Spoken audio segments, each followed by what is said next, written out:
rewind the podcast. Oh no, you're already recording. Yeah. Don't use this. I had to erase the first 10 minutes of the last podcast. Only 10 minutes? Yeah. Alright. We'll wait for Sam to start us off. Oh, wait. You lead. Yeah, come on, Sam. We had to Wait. I'm barely committed to this as it is. You lead. Let's get ready to podcast. It's actually, was it good evening, ladies and gentlemen? What did you say last time, Sam? I can't remember. You'd have to Just say that. on me. Just say that. It was beautiful. I did that was the outro, not an intro, though, wasn't it? Give us an intro. Ladies and gentlemen, welcome to Channel Madness. Ladies and gentlemen, welcome to Channel Madness. Yeah.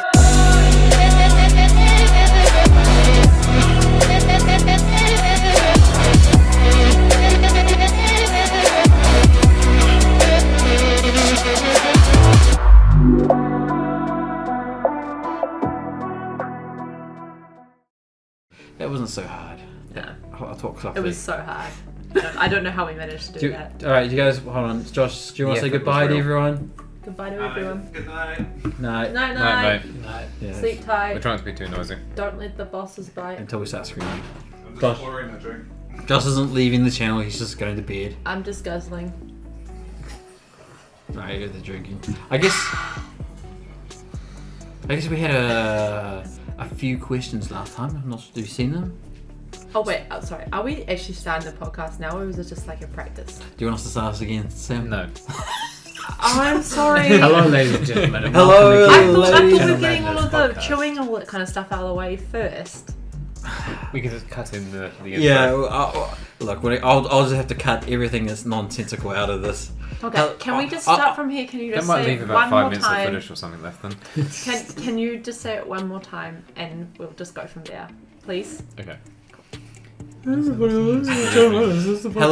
ladies and gentlemen, and welcome to Channel Madness. There you go. You did that. Yeah, I want the English gentleman. Okay, fine. Good evening, everyone, and welcome to Channel Madness. Yay! You're listening to the BBC. And at this point, this is where I'll cut in Josh's goodbye. Good night. He's left again. None of this is getting cut. Yeah. Or just Todd doing whatever the hell Todd was doing before. It's going to be a cold opening, just everything. Nothing's going to be edited out. That sounds great. Yay. You're like, hey, oh, you just uploaded everything without editing at all. Yeah. I'm like, well, it's uploads. Uploads are uploads. It's the raw material, dude. Yeah, it's the uncut version. I think because what I do is I play it on the background while I'm cooking, and if I think there's something that needs to be checked or edited or cut out, then I just come over and I do it, and then I go back to whatever I'm doing. And if there's something I missed, I'll just rewind it a few minutes and listen to it again and over again. How many times do you say you listen to the whole thing? I say I listen to the whole podcast once, but there might be certain parts I might go over 2, 3, 10 times until I mesh the parts to you can't tell. There's a lot of times there's YouTube keeps spiking, so I'd have to separate your audio and then lower the decibels. I need a wall in front of me whenever we record. A spiking. Or just Is a that 'cause you live, went too high? Yeah. or- meter. Yeah. If you look, you'll see the spikes every so often. You need to have that in an iPad mounted here Oh, or there we something. go. Right in front of Alright, my I see face. that. Yeah. And I need to be recording in another room shouting from a distance. And he gets I up to a certain thing see. that slaps you in the face. I do remember last time we were talking about the Star Wars Christmas special that you really liked, that you really enjoyed. I mean, that's one way of interpreting He wants to it, bring it up, and I guess Not the Star Wars Christmas special, the Lego Star Wars Christmas special. And I just wanted to bring up that last time I promised to watch it, and I have not followed through on that promise. And- I'm a dirty liar. Well, the thing was is that he brought it up, and I cut him off because I wanted to talk about some sort of things on the channel, and when I was listening back through it, I'm like, I should have just let the conversation continue because it was a natural conversation, and I cut everyone off. So I'm like, because we Hindsight and all that. yeah, but we ended up talking about it for our New Year's anyway. So we had that conversation, but which probably was podcast worthy, but we just didn't record it. which was the problem. So before we get into free form, we'll talk about whatever you want. I'll just go through the mandatory channel stuff. We did Business of the day. We did the last podcast we did last year, but it didn't come out until the first of this month, or the first month of this year. And this podcast probably won't come out until the second. So as long as we get one podcast a month, I think I'll be happy. I mean, Mostly it's a reasonable expectation, isn't Yeah. it? So this will technically be the first podcast for this year, but it will be the second podcast. Well, it's currently being recorded on the 31st of January. Oh, is it still For January? reference. It's Oh, still okay. January. January. Oh, okay, cool. Okay. Yeah. So it'll be for February. This will be February's podcast, hopefully. Yeah. You're very sexy By when you the go into time- business mode, by the way. I really imagine you in like a white collared shirt with in front of a whiteboard. He's wearing that right now. What are you talking Yeah, I love the whiteboard. It's a great touch. I can take off my clothes. It's okay. That's a whole different Yeah, just the shirt? Is that the specific image you have? Or? Oh, just a shirt. That's bad. I really don't like that. That's like a zone worthy. Especially if it's all done up and stuff without a tie, just to make it even better. Yeah. Oh, just a tie. I mean, Nothing my else. Oh, tie and tidy whities. it's like wearing nothing. at Anyway, all. sorry, you're talking about the Isn't like a channel. tie and what's that, lampshade? Isn't the stereotypical like party woo? Lampshade. I mean, Oh, like a a lamp. You know the lamp cover thing. You know. It's supposed to be American. I don't know. lampshade. Lampshade. What, it goes over the top of the light. Like if to... the stereotypical someone's hiding in the room, it's just standing in the corner No, with a lampshade like at their head. no, but at like parties that would like the drunk person has like the lampshade on their head.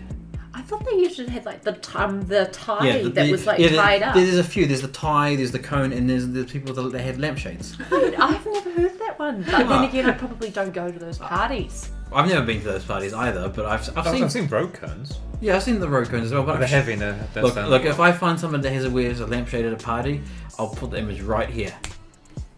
Look, I'm That right. was a great image. So he's going to Google and find out if it supports the theory. Okay, Google. Do people wear lampshades on their head? That sounds like There we fake go. news, mate. Okay.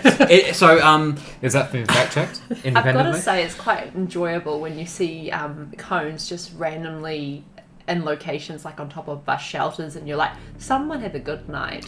Yeah, that was my fault. Sorry. I've got a road cone in storage. I stole it when I was young and I put it behind my family's house. It's still there. Because one that got put outside the front of our house a while ago is still there. Because you had like a whole bunch of road signs as well. No, who was that? Was My friend who will not be named because, of course, that was illegal. oh Yeah. yeah. Yeah, no, they used to collect them when they were younger. Oh, that's younger, right. And then their mum found out. Anyway, quickly, She was like, "What?" we're still on another tangent. So just rolling back again. That was a free Yes, flow Master conversation there, mate. So the only thing we need to talk about was we did the last podcast. Some people left a few comments, which was nice. We had our Yay. Emily in Wonderland came back. She was like, oh, there's a few people seem to be missing, which we'll address. Another person asked. Lag was pretty quiet this podcast, which I thought was kind of funny considering she wasn't there. Oh, Lex here She right was- now. she Well, knows to that be she's fair, not. they weren't wrong. She's But No. Yeah. And then we had Popsicle came back. He's actually been there throughout the whole year, sending us messages every so once in a while, which I think is Aw. very lovely of him. So another Cool dude. great chat. He is a cool dude. I wish we had more to do with him, or we did more collaborations, but unfortunately, it's just. Which will go into the problem was why we're not all together. It's just time frames and schedules do not work with the people in this group. not like they once did. No. I don't know if they ever really worked, to So be honest. If we'd started it when we were hanging out like every Friday and just playing board games, That'd everyone been was great. off. But now Yeah. it's so hard to It's get more than like some- 4 or 5 people in the yeah, room at the same time. Some people are a coin toss. A coin toss. I said a coin toss. a toss of coin. I like that. Lag and Josh, like they only have Thursdays and Wednesdays off from now on, so it's like it's very unlikely they'll ever be joining us unless I can convince them to come on one of those on the Thursdays that we're free. Like Josh is going to bed now, so like he came in, he said hello. I'll put his hello here again. Hello. I'll cut that out and just put his real one. And yeah, when Nicola is not here, she's working. Nicola works like every weekend now, so Yeah. it's hard for So us to be in the same you're, room. it's good. Yeah. So there's going to be there's a change in staff. I mentioned it last week, and yeah. Hopefully though, some exciting. Staff. Yeah. When do we start getting paid? Yeah, I was going to say, that sounds pretty good. If me, Josh, and Lag move in with we're planning to move in, then hopefully they might be able to do more stuff together. And if this video gets 100 likes, Shin might consider giving us a rise. I might pay them a one-off. Well, Yeah. I mean, Token you guys- payment. you guys take enough of my candy anyway. That's true. Very That true. is I that could you comment basically on where pay the us candy already. came from, but It was acquired. Tell us. That's a politically correct way of stating we had what happened. quite a lot of cheese and Okay. all that jazz. To be fair, I'm doing better. I haven't acquired any new stuff for the collection.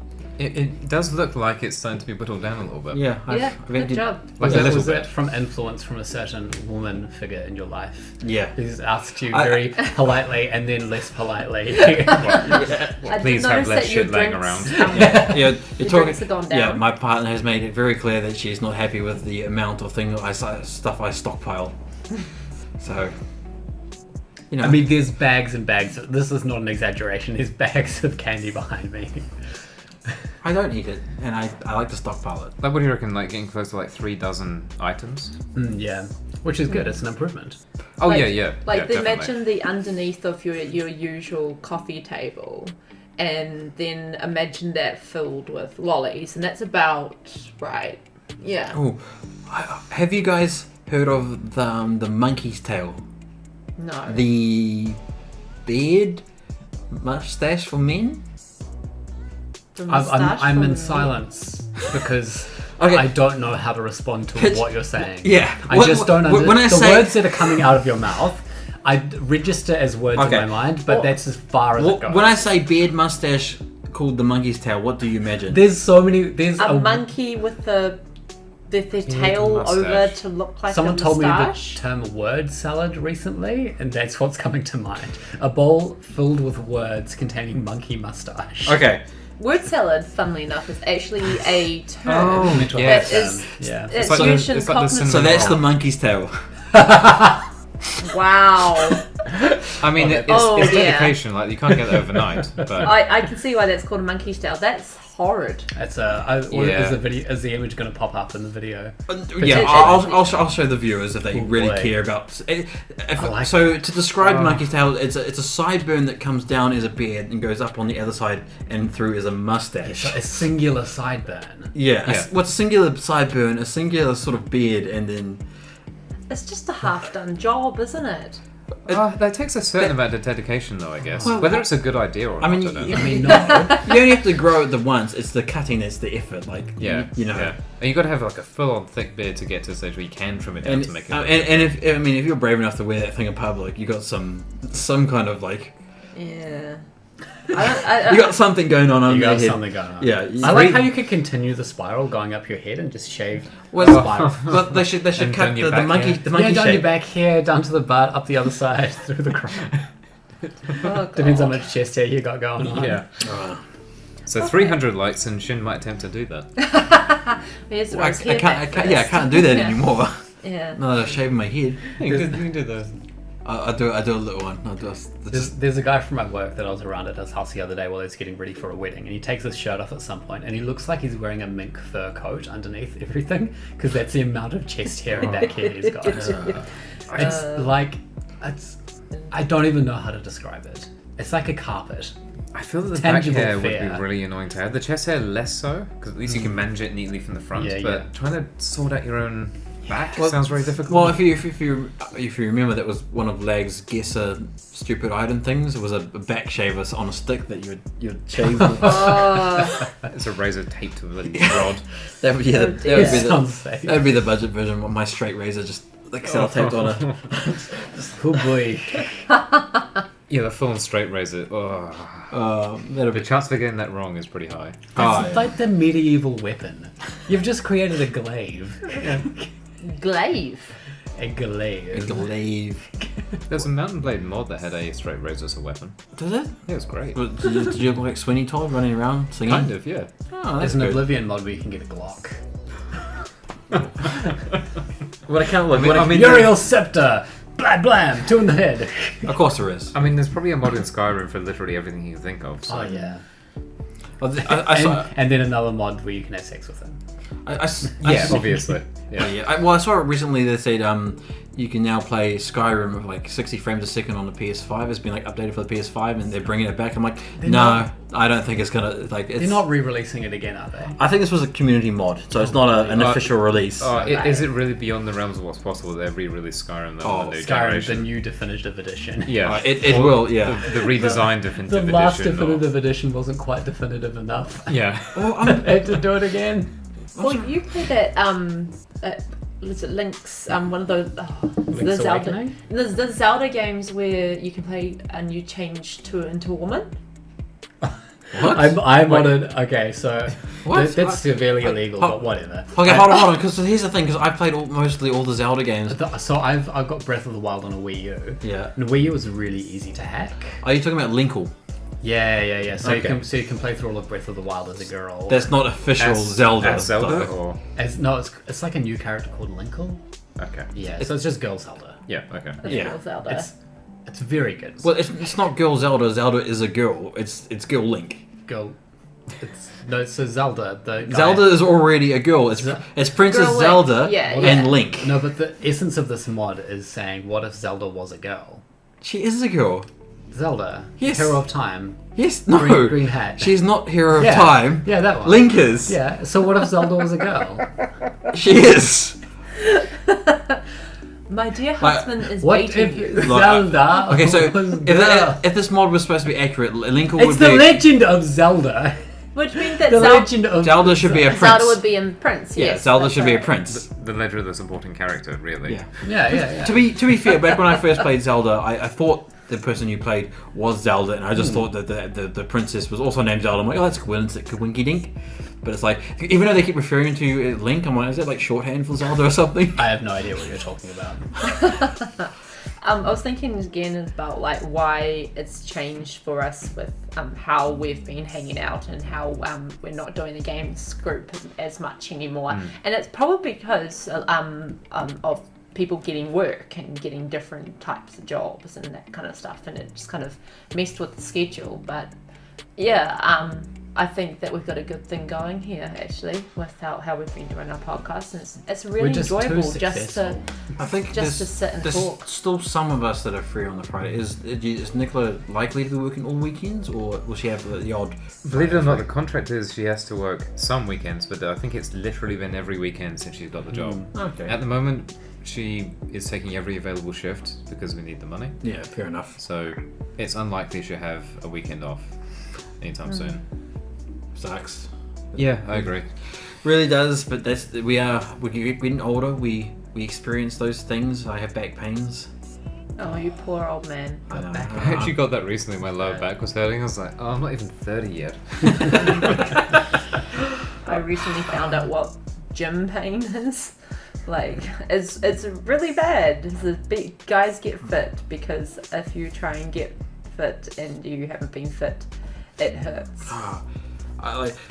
Magnesium helps. I saw my family on the Saturday, and I was living there, and it was like, oh, what did you do there? Going, oh, I heard it just doing some, my some stretches and stuff. And all I did was pull it in my sleep. It was so painful too. I almost screamed. I was like, fuck. There was a lady, because we went horse riding on the weekend. There was a lady that I was talking to, and she had a friend who broke her toe falling out of bed. Jeez. Yeah, so apparently That's terrible. Apparently what happened is the foot got caught in the sheets on the way down. Ooh. Yeah. This isn't you, is it? This isn't secretly a story about you and you've just been keeping it from No, me? this was actually to make me feel better You've got because your I foot in the told her. cast. No, just By haven't the way, noticed. I have a foot. I Fetish. do have a look. I have a leg. That's good. I have a leg that has It's a still plate there. with 5 bolts in it. And so when people ask me, why is it that you have this? I have to say to them, I tripped over running. And so this lady was trying to make me feel better by saying, hey, I've got a better story, a worse story that people have to say now is like, I fell a bit out, I broke my toe falling out of bed. I mean, It's both like- are bad. Yeah. I still like the fake story, which is that I I got ambushed in a dark alley by ninjas and fought back. Wow. Yeah. And you only came away with a broken foot. Hells yeah. And that's from kicking one of them too hard. Yeah. It was just like a bit of like a, you know, just one of those. What was that? What is it good for? Absolutely nothing, just like my leg. Wow. Has anyone heard of the show? I keep like it's on my to download whenever I mean to watch legally. YouTube's gonna come. Your subscription service, not Pirate Bay. Yeah. Here's the show Radium. That was a joke, not admission of fault. Admission of guilt. Guilt. Radium guilt. Radium Girls. Radium Girls. Radium Girls. It sounds like an anime.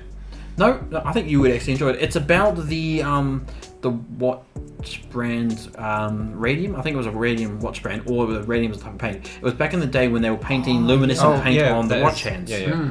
But Radium was radioactive at the time. Yeah. Oh my gosh. And so the girls that because the hired the girls to paint the watch dials, and Yeah. they were just told, just put it in your mouth, clean the brushes, which was what we do at art when we do our arting, because that's what they teach us to get the points. Yeah. And so these girls were putting They were eating, drinking the radioactive material into the mouth for years, and Whoa. and it's about them. I think I'm not sure if it's a mini. I think it's a mini series. It might be a movie. It might be just one or it might be a full on series.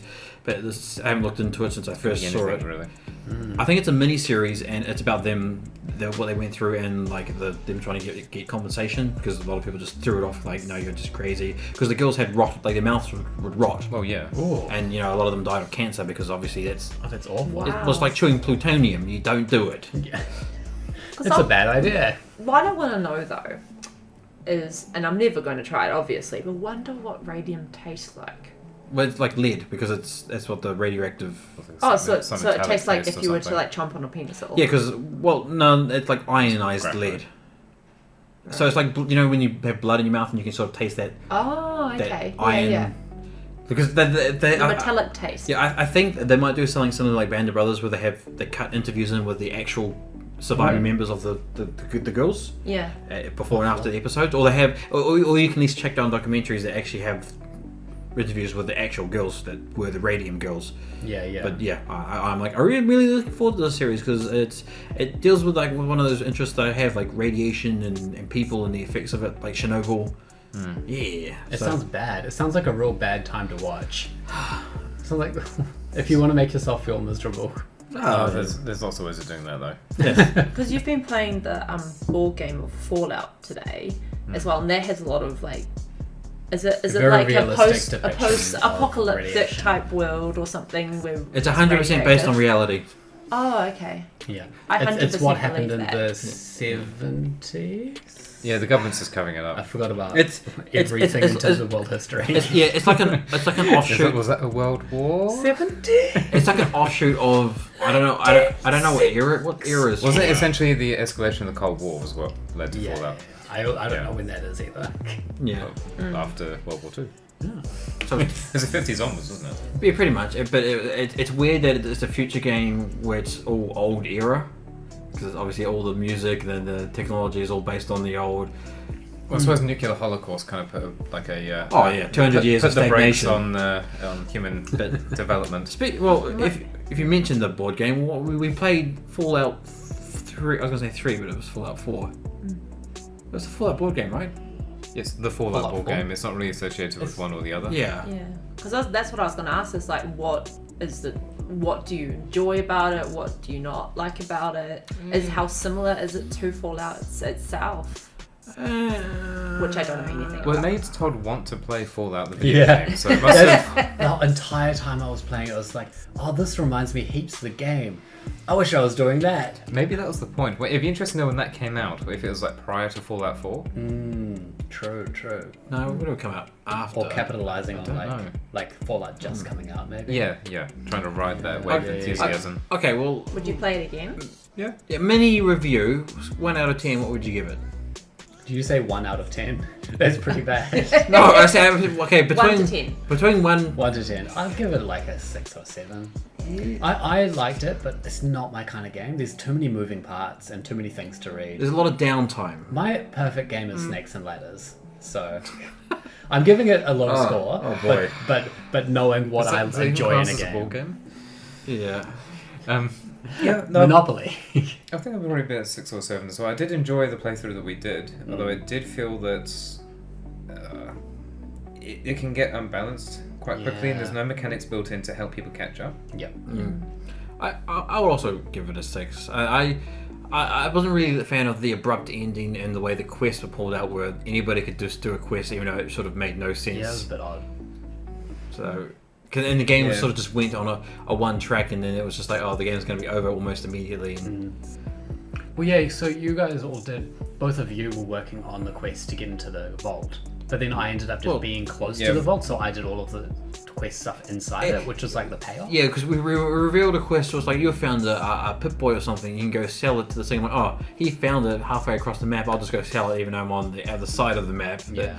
And then I'm close to the vault, so I. and then you were just at the vault, and so you did all the things. So it was like, yeah. But then the game ended before we could get the end of that quest line. It's got. I think it's got a fun narrative side if you just try and go through the quest. Like if you, as a group, if you're like, oh, let's find out where this quest line goes, or okay, he's doing this quest line. Leave him alone to finish that one. Yeah, I did quite like that. Like, we Shin and I were doing our own thing, and then Todd was going. He's pretty much staying in one location around one of the vaults, just going through the quest line for that. It was nice to be able to glance over and like see a story. Yeah, I wanted to see where your thing went, because it looked like it had a story, and it had a legitimate sort of cool thing going on. But because what me and Sam were doing, the game was just like, all right, the game's going to immediately end when this thing gets here, so you got like 3 turns, and if someone wants to prolong it, but because of the way the mechanics worked, it was an advantage for me or Sam to prolong it. Yeah. So it was just like, we just waited a few turns, and then it was fun trying to fight. The fighting was fun and interesting. I think the mechanics are good. It was pretty quick. The combat was quick. I give it that. That's true. Yeah. You don't really have to think about anything. It's okay.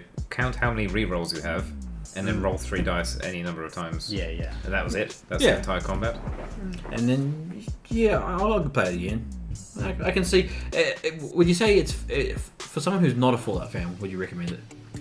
Oh, that's a good someone who question, has actually. I might not. Someone who has no knowledge of Fallout, and Well, so me.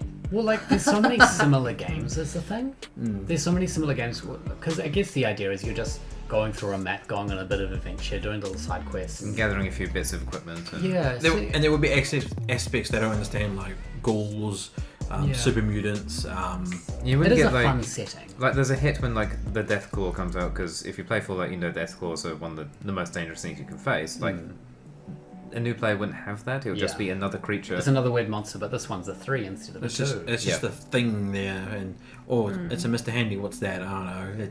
It's just they're all just blank creatures for me to fight, and you just look at the numbers rather than us, who'd be like, oh, we know what those are. That's a little bit of fun. Like when you go through these ruins, and the big boss battle happens, and it comes out as a mole rat, and we're all like, it's a mole rat. Like, if you're doing a narrative exploration game, I would say something like Eldritch Horror or Twilight and not Twilight. What's it called? Twilight here and that. No, not that one.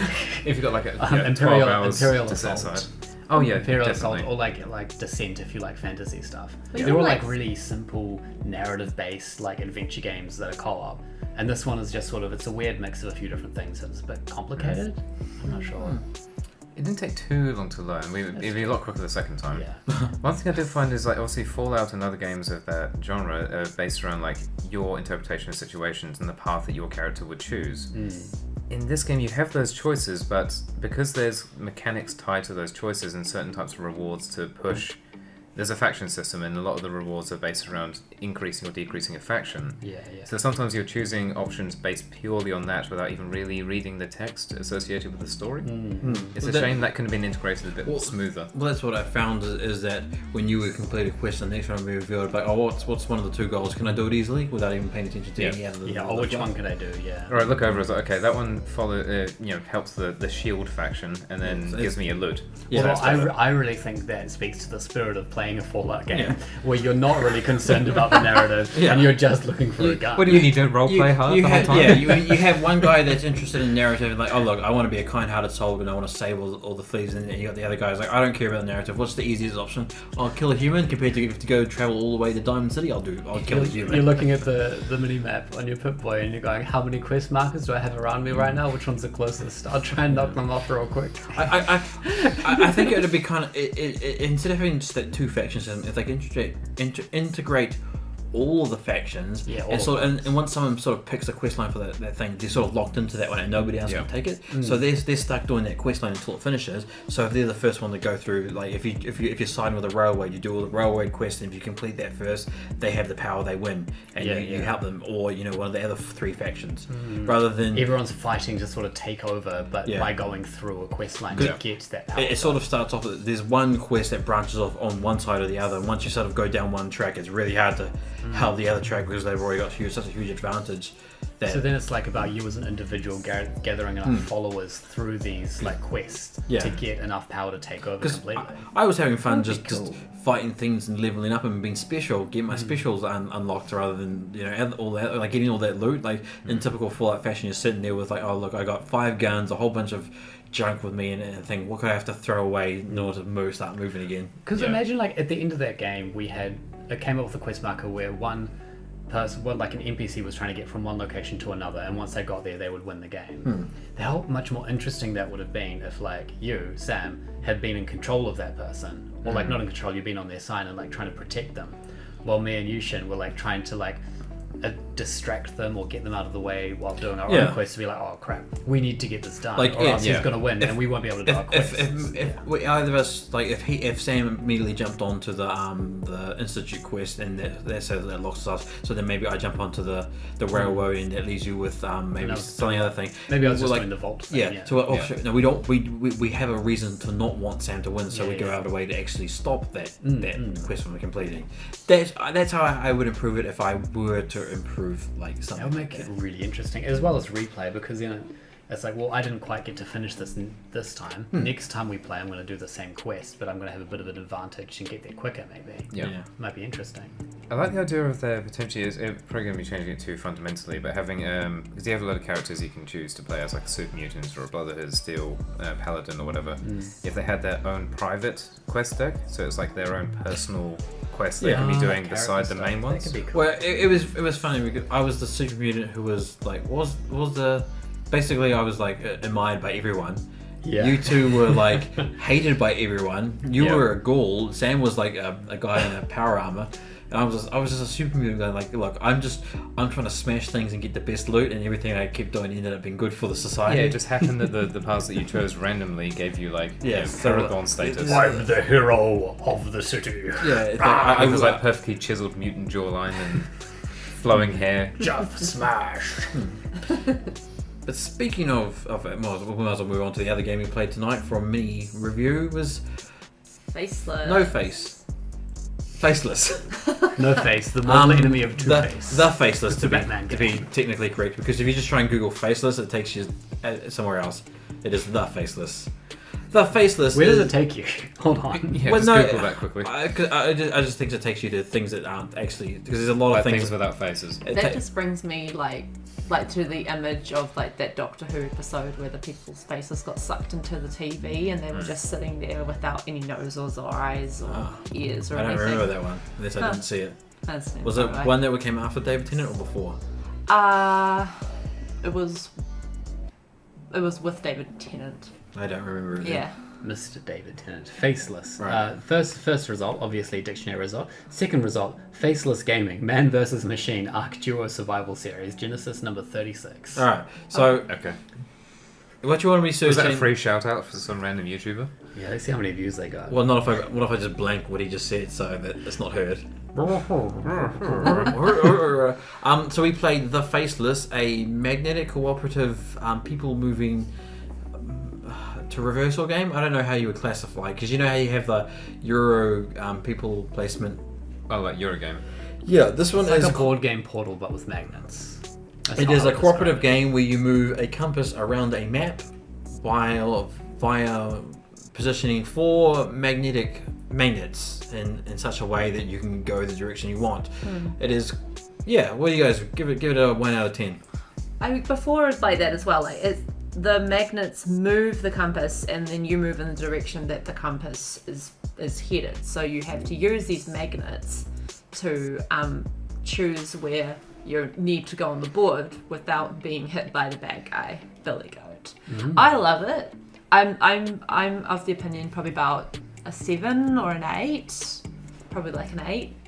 The reason I really like it is because it's got a creativity I haven't seen before in board games like it, and it's a very interesting use of magnets, and an interesting concept when we bring in things like the fog. And I really love... You are so against us using the fog. I know, I was, but I've warmed up to it. I let it happen. For reference here, the fog is just something that goes over the magnet, so you can't see the direction of the compass until you physically move. So it's always a guess where you think the compass shall point. But there's also kind of this nice challenge that comes with that as well. We did so well until I thought we had it, and I fucked it up so badly. You did misjudge the angle by a smidge. By like, what, 90 degrees or so? Yeah. I think it was a direct 180 degrees in the wrong direction. Yeah, I thought that was exactly what happened. we only had Straight into a tree or something. The core concept is you have to collect the eight memories on the board. Once you have all 8, you win the game. However, if Billy Goat, one of the 4 pieces on the board moving, ever occupies the same space as you lose the game. If you empty the deck of cards, you lose the game. And what's the other condition of losing? Is it if you bump into terrain and you don't have any memories to remove? You lose the game. So we managed to navigate around this board, collecting all 7 memories with the fog on, so not being able to see where the compass is pointing. There were some pretty good guesses. We get to the literal last memory, one space away. I think I've got this position nailed. Turns out we reveal it. Nope, straight into the piece of obstacle. We lose the game. It was very much not nailed. It was If anything, we were nailed to a cross. Todd, what did you give it? Yeah. Oh, I'd definitely give it like a 9. This is a 9 out of 10 game for me. It's just so creative and interesting. Or literally the only reason I wouldn't give it 10 is because it seems kind of like once you've played it a few times, you just know exactly what's going to happen. Kinda, yeah. I like the addition of all the like expansions.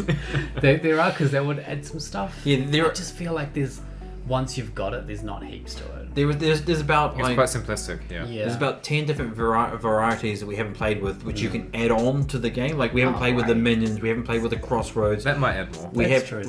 We started playing with the fog. We started playing with the alternate versions of Billy Goat.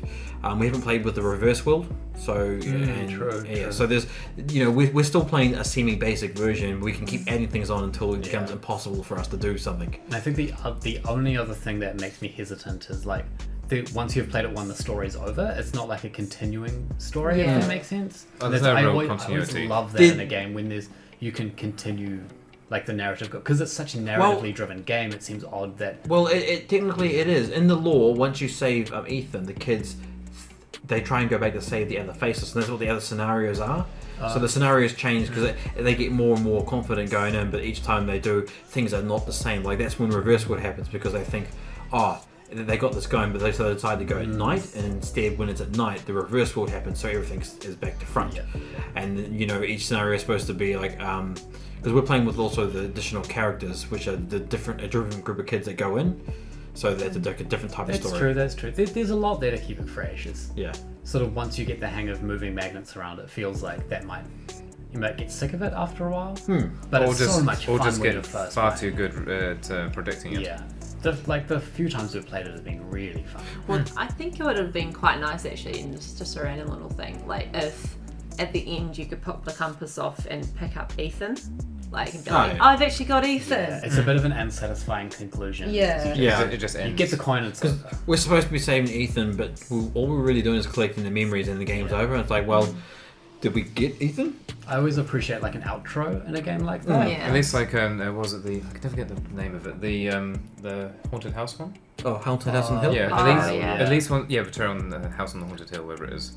once you finish a scenario, there's always a paragraph explaining what happened, either if you pass or fail. Generally, though, that game always has like a big climax moment where everyone's sort of struggling, and then it happens and someone wins. Yeah.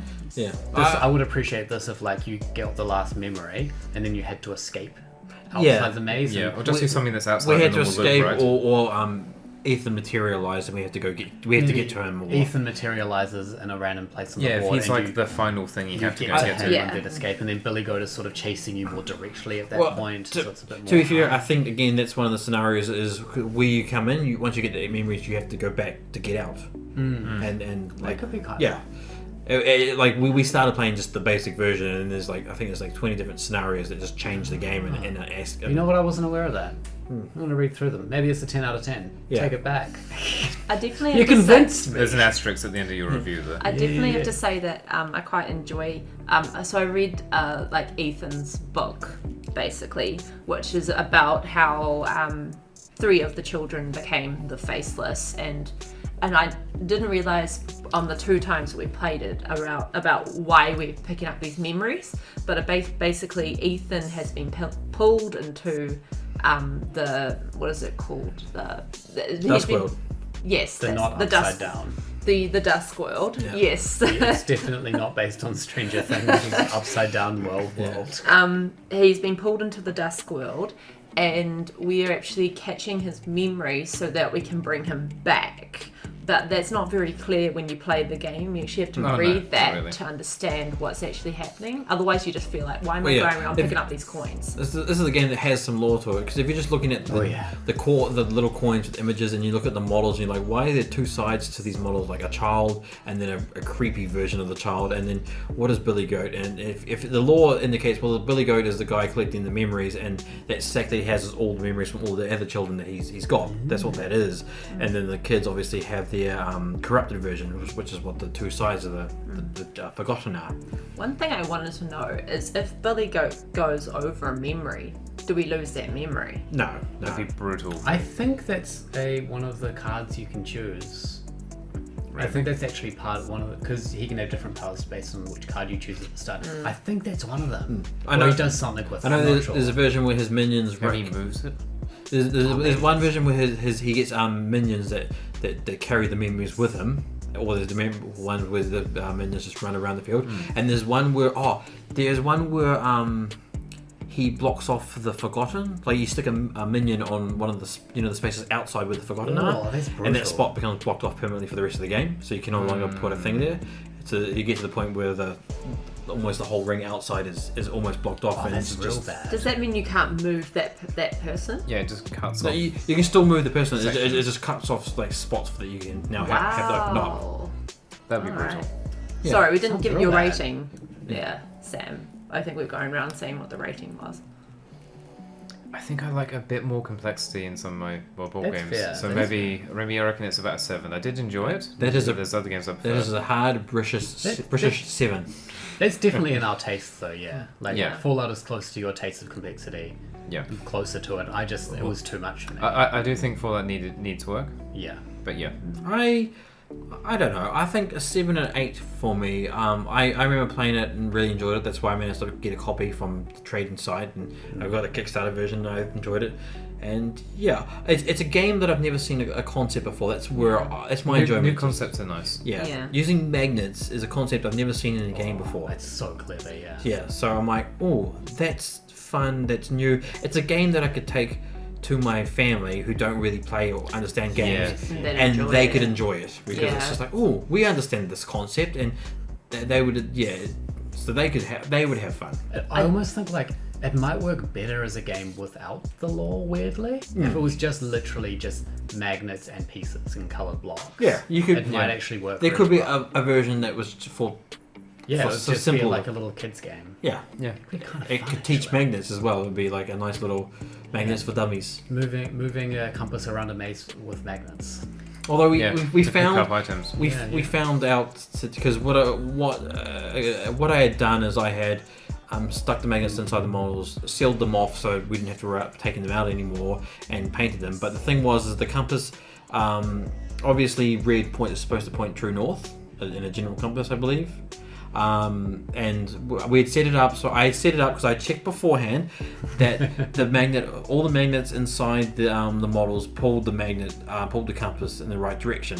And then when we set up to play and we pulled the compass out, they were all in the wrong direction. And I was like, no, this can't be. That's like an afternoon for you. Yeah, I'm just like, I spent a whole day making sure this was right, and because the game came with 2 compasses that are identical, but they were reversed on the pull. So one compass had one that had a red that would pull, and one had a red that wouldn't. It's just got to run the wrong way. Yeah, so I was like, well, that's so odd. you have to only use one compass now. Yeah, theoretically, one compass will always be right. It technically doesn't matter because you could just play moving in the white direction instead. Or we could just play the reverse, so you know instead the things pull instead of push and pull in different directions. It'd be a different variation of the game. But either way, I really recommend it. Channel Madness recommends the Faceless for games. I give it the it's good rating. It's got the Todd's approval. It's got most of our approvals. If you had to rate it out of it's good or it's not good, I would give it it's good. It's good. That's good. Yeah. Models are well done and put together. Interesting, cool. Now, if you had to give Fallout a rating of it's good or it's not good, what would you give it? The board game. The board game. Are you talking about in a binary? No, let's go through all the Fallout games. Oh my gosh. No. For the average person, I would have to say it's not good. It's probably not worth the money when there's other games that would be better. Yeah. All right. Yeah. Against the official, it's not good. Yeah. Insert down some here. Look, if you're a Fallout fan, if you're into there are games that do what it does but does it better. Like I would say this is a Fallout game for a hardcore Fallout fan. Yeah. If you're a Fallout fan, you'll find enjoyment, but you'll be like me. You're like, oh, that was fun. But hey, you get a little miniature of a ghoul wearing a suit and holding a gun, so maybe it's good. Yeah. If you've got a limited budget for board games, then I'd probably recommend you avoid it and get some of the other far better games. Yeah. If you have a massive collection, then by all means, it's not a bad addition. Oh yeah, it'll get lost in the collection. Yeah. Just sits there with the other things. On a note of design for Faceless, it's beautiful. Like the game itself, like the art, the models, just the thematic look of all the pieces is really good. There are some games I bought for aesthetics. Like I like Sorcery for that gothic. That's also a beautiful game. Magic style thing. I definitely, when I first looked at it, it looked really complicated to me. It looks more complex and I was than like, it is, doesn't oh god. But I basically was just like, can we play something else tonight? Yeah. But yeah, that turned out to be Restaurant City. Can we talk? No, shit. I love restaurants. I also love Restaurant City.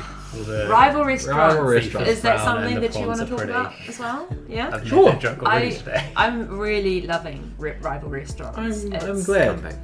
I've got to say, like, we talk about these creative games. Hold on. We're getting on. We talk about these creative games, and we talk about like different ways of doing things. And I think that Rival Restaurants is another one of those kind of interesting new concept type games, because you're creating a recipe with the and there's lots of little bits to it that is quite different to something that I would have seen in the normal board game. I can see that it's got a new concept. For the viewers at home, Rival Restaurants is a newly released Kickstarter game that we have gotten hold of. We don't know when it will be available for retail, but you can definitely buy it.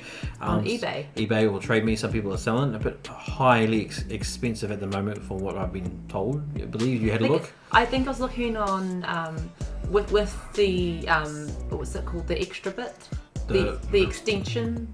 No. Oh, the expansion. Thank you. The expansion. The DLC. Yeah, the DLC. The expansion. It was about 270 was the price that they were asking for. It's a pretty high price That for is- what it is, yeah. really. What is the game? Talk about the game. I only played Yeah. 120 for my version, so That's more reasonable for what it is. So Rival Restaurants, I'll throw an image up now. Okay, it is a game that you cook food, and the people, it's basically it. You cook food and you collect likes, thumbs up, and the first person to get the 20 wins the game. You can have different restaurants, different chefs. and different. There's the key aspect I would say, or the pull of the game is all the different types of recipes you can get. It's a game for foodies or foodie lovers because you get to look at the recipes and like, oh, I know what that is. I know how to make it, and thing. You don't make as many as you think you would. Like I think the first time we played it, I thought, oh, I'll get a whole bunch of different things to make. I think I made 2 dishes. Oh yeah, I won with 3 dishes at the end. You're probably not going to make many more than that, really. And like if you look at a shopping centre and you know how it's broken up into the bits, the proteins and the vegetables and the fruit, which is also apparently beans, that's basically how the board is set up. So you've got all these different places that you can go. There's like one supermarket for all these restaurants. Yeah. And if somebody takes the thing you're looking for, well, you're royally fucked. So, so it's like kind of like a live time trading bidding game. Yeah. Where you're sort of all like yelling madly over the top of each other to try and get the beans that you want, And and so asking the real everyone experience. for haggis. and you might think there's a bit of selection when it comes to the recipes, but I wish there was haggis. it's mostly I think there is. Really? Yeah, I think Not as an ingredient, though. It's haggis. I think haggis was one of the expansion recipes. okay. Yeah. Like because the recipes are quite random, so you might be a Mexican restaurant with an Italian chef and you're making Cooking Chinese food or something. Yeah, cooking Chinese and fish and chips. Yeah. You can trade recipes, so if you get the ethnically themed food for your restaurant that matches, you get a bonus point, so there's a reason to swap it out, so and things like that. But you know, it's funny when you have a hot dog stand with the vegan chef making like these weird, Yeah. One thing I gotta say though about it, which is quite interesting. I'm not sure if I like it or if I don't like it. Is the fact that they're quite typecast. The restaurants are quite typecast in how they sound, and then the people are also quite typecast. There's a bit of casual racism going on. Yeah, it's very they're very just like a lovely Korean lady called kimchi. Yeah, it doesn't seem offensive to me. It's very tongue-in-cheek humor. Yeah. Some people might get upset about it. Yeah. Because it is playing on stereotypes, but Yeah, it's kind of interesting. It's not PC. No. But also it's PC gone mad. well, the chef love handles McFadison, who's just a fat chef. It's okay because they also make fun of white people. Yeah. Yeah. As long as it's white, I suppose it's okay. I think back when it was during it's not harmful. No. Back when it was during the Kickstarter, we actually didn't have a copy. I think the only thing I was concerned about was that time frame aspect that we came up with, because it was still in a flux of how it was going to play out. I'm like, because one of the key promotional pieces of material for this game was like, everyone takes their turn together. There's no waiting. I'm like, I don't know how that's going to work with 8 people. Absolute chaos. Yeah. And it is, but it does work. But we have to have we've managed to sort it out to make it different. work out at a point. You have 1 minute to all grab the ingredients you want in the spot that you are, and it gets hectic when everyone's yelling at each other for the ingredient they want, and some people are trying to trade, and you run out, and you're like, but I needed that, and you said you would give it to me, but you didn't, But we've figured it out. It's kind of got 3 phases to it. In the first phase, you're figuring out where you're going, and you've kind of you choose it secretly, and then you put it together, and then you can move to that location. And what we do in that first phase is, once we've moved to that location, we talk about what is it that we are actually going to do, and who we want to trade with, and that seems to work a lot better, because then we have that minute to actually do it. And it's got a bit of strategicness to it, because of your restaurant has powers and your character has powers, and sometimes they mesh and you can make things work out. There's a certain deck of cards that lets you mess around with other players. Oh, you can fuck other people over. Yeah, I did that. Lexia played a card that gave her a whole bunch of money, and so I immediately funny. played a card that forced her to give half of it to me. Then Josh tried to do it to me, but I was able to counter it with another card. And Clairvoyance. yeah, so it's a fun game. It's probably one of the ones that are on the top of our list at the moment. Really enjoy it. It'll be interesting to see where it fares in a year or two once we've had it and we've played a bit of it, and where it fits in that schedule. It's I also... like the... Go ahead. Okay, this is just I seem to be focusing on the aesthetics of some of these board games tonight, but it is very visually appealing. Oh, yes. There's plenty of character, like the food, like the individual recipe cards look really nice, because you've got a split between like basic recipes and gourmet recipes, and it's just a really iconic dishes from all these countries, and it's just really nicely presented. I will give a warning: do not play this game if you are hungry. I'm hungry to play the game now. Actually, all you end up doing is looking at these pictures of this yummy food, and you're like, damn, I wish. Like, I definitely worked out that one of my kinks is hand-drawn animated food. Cartoon food is just, it really does something for me. There's probably a subreddit for that. As his wife, this is news. Well, this is news to me. We know Todd likes the gravy in the bedroom. Oh my god. It has many applications. Gravy animated in a Studio Ghibli film. Yeah. Oh my goodness. Do you need a minute? Are you okay? Coming up for Valentine's Day, she'll just give you like a picture of this hand-drawn gravy, like, and you'll be like, oh, ready to go, mate. Oh dear. Oh, that. Well, yeah. One of the things I really like about it is also the 3D aspect, because you've got this middle bit which is called the island, where you can go and you can do all sorts of interesting things, like you can have more recipes or more choice with your recipes. You can get celebrity ratings, and they give you likes and points. It's great. And then you can also like get rid of trash. I think that's the other thing that can really fuck you over sometimes. What's really interesting about that is that is made out of the plastic insert in the box that's used for storage. Yeah. And you just pull that out and put it on the board, and it's part of the game. Yeah. It's such a creative, really clever smart way of storing. Of all the games I've had, I think setup. this one is well designed when it terms the components going back into the box. It's all pre-organized and set up for you. It's really easy, and the acrylic pieces are so nice. I've never had a board game that's had such nice acrylic like playable pieces. It's not the cardboard cutout ones that tend to fray and peel.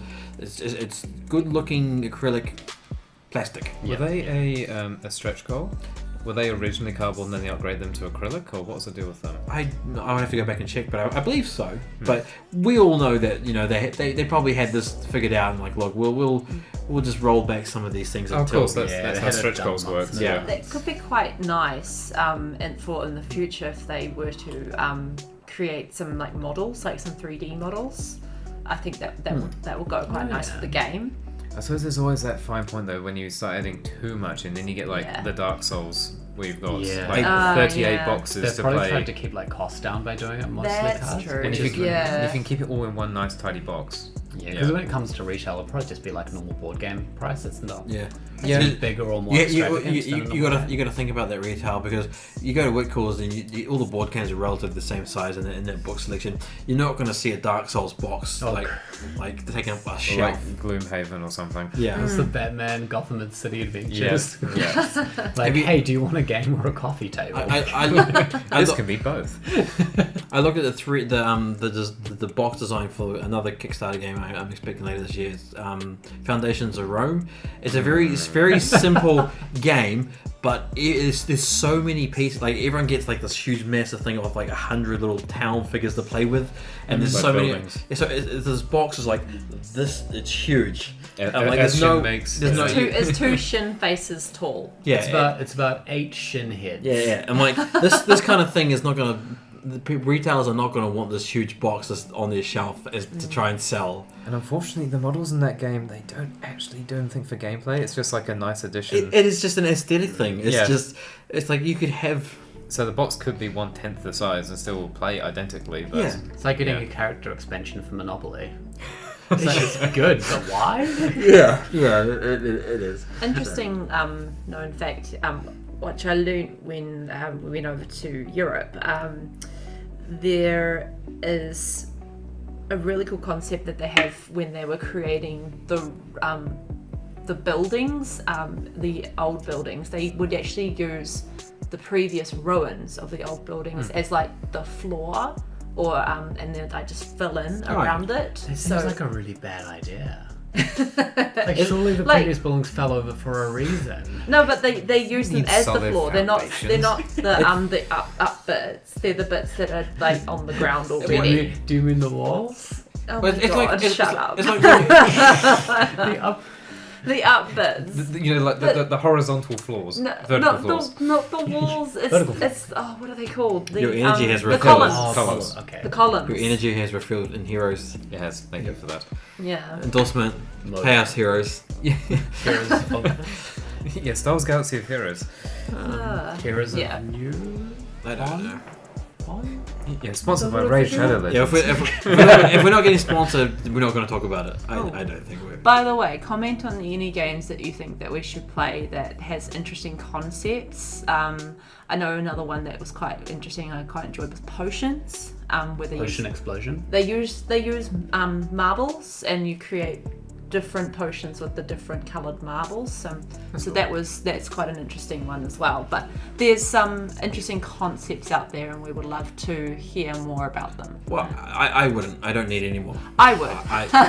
But on behalf of my wife, I would like to not have any more board games. I've spent. I'm just interested in what's out there, not to purchase. I've spent nearly like $500 on just singular games individually. I think the next one will be interesting to try out will be Return to the Dark Tower with this. Hopefully it's worth it. Dice tower. That tower that screams noises at you and shoots skulls everywhere. Join an electronic toy that sits on the table. It is going to be fun. We'll probably have reviews at some point when those ones come out. We haven't really played Barbarians properly. We've done like one round. That is actually super interesting. I would play more of that. I wasn't a fan of the art style of that. I don't really like horny miniatures.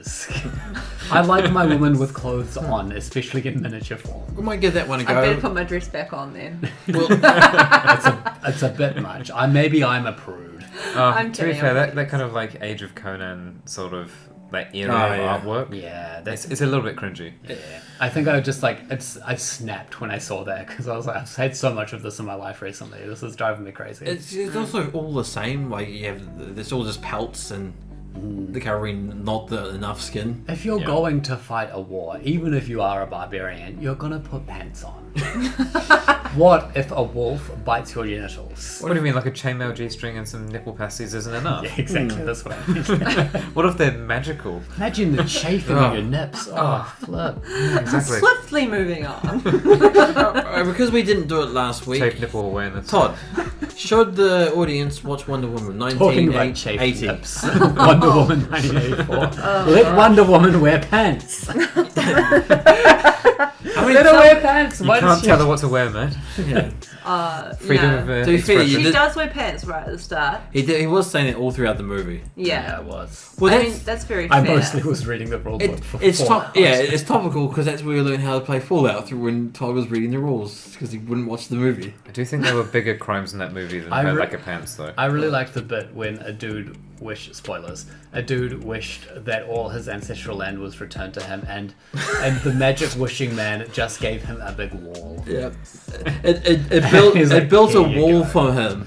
The foreigner ended up building the wall, so yeah. I liked the bit when they tried to animate cats, but they somehow did it worse than cats. Oh, there was some bad.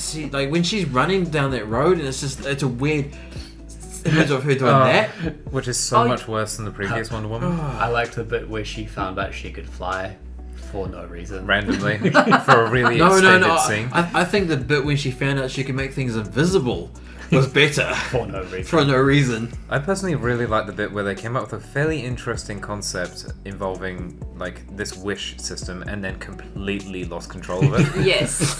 To a point where nothing made sense anymore. All of the laws contradicted each other. That's kind of funny because it's almost like their wish to make a movie kind of went.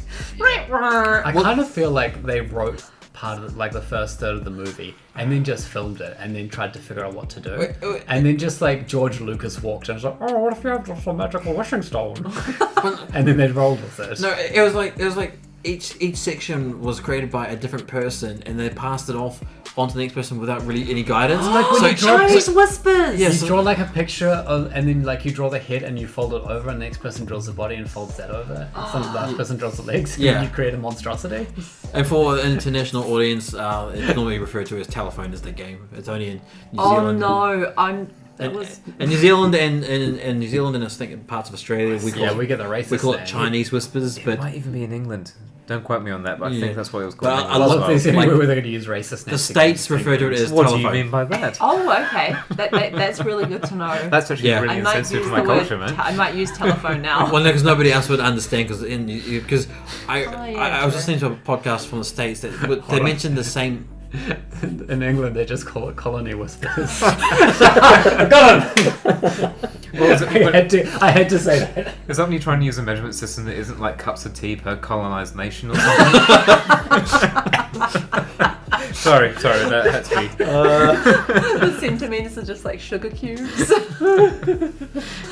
Oh dear. Metric system for the win, by the way. But You're only safe as long as the queen is around, Sam. should be around the turn. That's much your centimeters. One of the things I found quite interesting and what I quite liked is the. No, we're talking about Chinese whispers first. Sorry. Speaking of Chinese, what was with her accent? Like Wonder Woman's Goodell? accent compared to everyone else on the island where she grew up, she has a different accent to literally everyone else. It's so confusing. Well, that was my contention. It was weird. They all had an accent, but it was all different. Yeah, So I guess internally in the movie it didn't quite make sense. it's a bit strange. I'm not a particular fan of I don't think I am. Like on the first Wonder Woman movie, I'm like, oh, okay, I could be a hit or miss on her. I think the direction she was given on the second one just made it. Who was giving her directions just made her feel like it was so bad. Directors just kind of just fucked me up, fam. Yeah, how low can we push the rating on this movie? How much money can we lose on this? It was like they told her, oh, don't worry, we'll fix it in post, but they didn't. One of the interesting parts that I really enjoyed, which I'm going to talk about now, was We didn't actually talk about the Chinese whispers thing. it was the was the bit with the dork that turns into the really beautiful individual when she takes her glasses off. But it's her not. best friend. Yeah, no, It's that's- What's her name? Oh gosh, I don't quite remember. But I just found it quite an interesting concept about how her story continues and how she like loses that kind of humanity, and how she was actually this really cool, beautiful person, and then turning her into her self that she wishes for. It actually turns her into this horrible individual. Like that was really interesting for me, and that scene where she's kicking the life out of that guy. Like holy hell, that was uncomfortable to watch for I me. thought it was pretty funny. You could kind of see how her character got to that. It's kind of in the latter part of the movie where they shoehorned into her being like a super-powered cat thing. Yeah, It lost me a little bit there. yeah. Yeah, wait, Before it was a natural... she was the only person who got 2 wishes. Kristen Wiig. It was so Kristen strange. Wiig, that's the Whatever. one.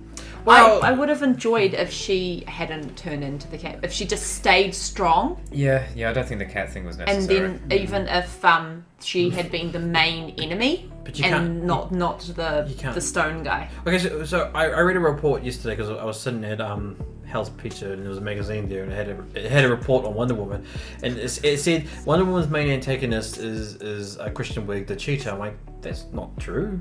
No, Yeah, it's no, not. she's It's- just it's- also there. Yeah, she's like the henchman for Pedro, the Yeah. Wishman. Well, she is an antagonist. in Yeah, the she's end, but- an antagonist, but she's not the main antagonist. Yeah. And yeah, my contentions, my gripes with Kristen Wiig was the actor is they made her, okay, sure, they have to have the cheetah, but then they got rid of her. So I'm like, okay, well now you don't have the cheetah anymore. She was supposed to be like a main DC villain, but you've now gotten rid of her. It's like, why create the Joker, then immediately get rid of the Joker? It's like, And she must have died as Why well create? because the What- wishes all returned.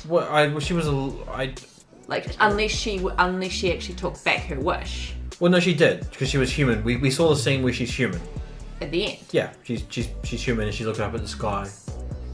Oh, I don't remember that. Why create Darkseid only to get rid of Darkseid? Well, that's what I'm saying. She gave up a wish. So I'm like, okay, create so we apocalypse. had a cheetah for like 5 minutes, and then we don't have a cheetah anymore. I was like, well, that's a bit odd. It would have been better if they just made her like like the mirror of Wonder Woman, Yeah, rather than like she, just taking one of the yeah, existing she had characters. Wonder Woman's powers left, and then she's like, I don't want to be her. I want to be an apex predator.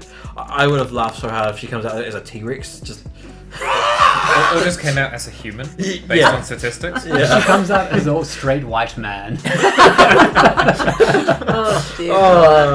Whoa, that's not good. That's Oh, not good. Yeah. Yeah. Well, On a similar note, the whole I'm gonna get in concept, trouble for that one. the whole concept of like her wish to turn, to see her guy from the previous movie and then kind of semi-possessing another person without any kind of consent or free will. And then And also then- having sexual intercourse with. That's the thing the internet got upset about. But Yeah. yes, there was sex without consent, sort of. But it's more you're literally he could if the wishes weren't taken back, you're essentially taking the life from someone in the most complete way possible. Because they didn't want to revert. The only reason they reversed the wish is that she could get the powers back to beat Wishman. Yeah, she was forced into it. She was happy keeping Chris Brown, Chris Pine. Rat. Yeah, Chris wasn't Pine, Chris Pine. Chris Pine and It's not Jurassic Park. and Wonder Woman were happy with him staying in that random guy's body, but because she needed her power, her strong, independent Wonder Woman powers back to fight the cat lady. She needed to let So go of the strange. man because the man was Holding her back. I liked the bit where she had a golden costume in a box for no reason. That's meant that to she be used incredible. for like one She was- occasion. It was just there in her apartment, and Chris Pratt is just going, What's that? "Hey, what's that?" And she's like, "Oh, it's the thing that I'm going to use at the end of the movie." It's- and he's like, "All right." Yeah, that's my final It's the boss fight thing that's scene gonna costume. yeah. That gets shredded This instantly. is my alternate outfit. Yeah. This is DLC. That's supposed to be the strongest thing in the This is the world. pre-order. It's supposed to be the strongest thing in the world, but Cheetah just like rips through it. Yeah, and she spends the entire time being defensive with it. It's like, why even bother like sacrificing your people's like most precious relic? It has big Yeah. wings, but she can already fly. Just the power of friendship. What Sorry, thought or whatever she used. The power of Oh, Wonder Power of Truth or something, wasn't it? Something cringeworthy, yeah. Power of poor There are scripts. so many issues. Like that lasso, Power of like Mary Sue. her lasso, Yeah, and Ray's not in this one. Sorry. One person at a time speaking, please. Okay, Sorry, I'm that done. that fucking lasso, and she like whips onto the Boeing in the sky from ground, like Doesn't like rip her arm off. well, the distance between the ground and a Boeing flying. It kind of does what it's required to do for the scene. Yeah, it is the Deus Ex Machina like lasso of whatever you need, whatever happen. Oh, I do think though, if she had done that and it was like her actual powers, she would have been so strong. She would have pulled that thing out of the sky. She wouldn't have like been able to stick onto it like they show. Like there would be like some movement, and it would have probably taken it off course. You know. but it would be quite Ruining upsetting someone's if day. instead of her being lifted up, she pulls and the plane just comes Yeah, straight. yeah. Just kills everyone. Yeah. But okay. Oh, I didn't expect for that to happen. Another gripe I have is the old. So there's sort of two gripes. One's personal, one's more of an aesthetic one. I don't find Kristen Wiig appealing visually for How her is role. this going to go down? She's not your type. Yeah, Yeah. but Can I clarify? You're not talking about physical attraction. You're talking about in relation to how they come across as their characters, as they're portrayed. Yeah, so you're saying that visually they don't seem to fit their roles. I don't. Not that you are saying that she's not beautiful enough to be in the yeah, movie. and also I had a problem with how cliche that whole transition It was. was It cringy, was wasn't very it? cliche. It reminded me She of that. pulled down her skirt. That's all. Oh, took her and glasses off. she didn't take her skirt off. She just pulled it down so that it was more the figure hair, hugging. the hair comes out, the glasses come off, you do the wave. Magic hair. I'm And pretty then, now. And then all of a sudden, everyone who was a dick to you is just like, damn. It reminds me of the Not Another Teen Movie sketch where she's walking down the stairs and just takes the glasses off. It does all of the standard. Okay, the introverted nerdy girl turns into the super hot attractive woman. Like the standard checklist. It did inspire me that I need to order some contacts. Just so I can be the hot girl again. You are the hot girl. Oh, thanks. Random little thing actually. So I do wear glasses and I don't wear makeup and all this sort of stuff. And I remember going to a ball on one occasion and men who never spoke to me came up to me because I was wearing makeup. Oh, did you take your glasses off? I had my glasses Did you let off. your hair down? I had my hair down. Oh, it works. It works. Hey, maybe this isn't a Did you cliche. wish him Maybe on a it's magical true. stone beforehand? Pass. Yeah, what's the price you paid for that? Did you Did you pray to Jesus? I'm pretty sure I've already told you guys, but I'll tell you the audience again. One of the fixes for that scene, the whole sexual intercourse with it, his name is Handsome Guy. Yes. So Handsome Guy finds the wish stone first. He finds the wish stone, looks at Wonder Woman, and he's like, "Damn, I want to do that." But because the wish stone is a monkey's paw, and there's always a price to pay. He gets to do that, but his price is can't remember he it. does not remember because Chris Pine is in his body. okay. Does that Okay. semi then raise the issue of consent from Wonder Woman's side because she's sleeping with someone who she didn't technically consent to sleep with? Look, Like she's I can't come up with wish forced. I can't be coming up with. Okay, so you're saying the wish is affecting her. Well, I mean, it kind of is a bit, maybe. So Chris Pine didn't take over handsome guy. She was already going to do it with handsome guy. It was fated to become. Yeah. His weird possession thing. Look, I wouldn't be surprised added to the moral if complexity the PC community fights that front for the better of that battle, because that's a more. I feel that there's far more important things people need to spend There's time far more on. important movies and better movies to argue over. Yeah. I've got to say, And just social issues in general. There are some great scenes that I very much enjoyed. The end credit roll is pretty good. The two of them begin near the beginning of the movie. One of them is when they first meet Chris Pine. Hey, babe. He's stopping us from hitting the table, so good job, Todd. Oh, okay. One of them is when Chris Pine first comes into the picture and he needs clothing. Yeah. Oh, there's a montage of him trying on clothes? Yeah. Oh, that was great. I love that. And then the other It one was so good. is It was like so the we can first talk movie. about that. That was pretty funny, yeah. And then the other one was when they're outside and he's learning all about the new world that he's in. And what is this? That's just a rubbish bin. Yeah, he's looking at all his Oh, he's he's looking at looking at the bin. Yeah, that was. She's like, Yeah. no, that's for trash. Yeah, but yeah, go back to that. No, I was just saying, because it's like in the first movie when Wonder Woman goes to a real life world, and then she has a shopping outfit montage and putting on dresses. It's like, oh, that's pretty funny. And then this movie, they do the same thing with Chris Pratt. It's a nice callback. Pine. Chris Pine. And Yeah. It's nice to have the continuity, isn't it? Like Yeah, the it was ongoing thing. It was quite That's a good great. And he really likes fanny packs. He's like, it's so practical. It makes sense. Wonder Woman's like, no. Some of the outfits are slightly atrocious, but Yeah. So for context, when did we watch one? It must have been like 2 or 3 weeks ago.